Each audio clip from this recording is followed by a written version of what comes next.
ഞണ്ട് റോസ്റ്റ് ഉണ്ടാക്കാൻ വേണ്ടി ഞണ്ടിനെ കഴുകി വൃത്തിയാക്കിയെടുത്ത് കുറച്ച് എണ്ണ ഒഴിച്ചു കൊടുത്തു. എണ്ണയിലേക്ക് കുറച്ച് കടുക് ഇട്ട് കൊടുത്തു. അതിലേക്ക് കുറച്ച് ചെറുതായി തരിഞ്ഞ ഉള്ളി, മുളക് അരിഞ്ഞത് കൊടുക്കും. ഒരു തക്കാളി,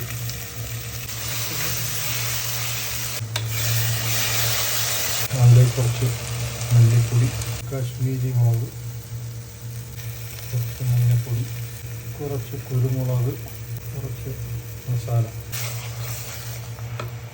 ഞണ്ടിലേക്ക് കൊടുക്കാം. കറി വറ്റുമ്പോഴേക്കും കപ്പയും കുത്തരിച്ചോറും റെഡി. അപ്പോഴേക്കും ഞണ്ടും റെഡി.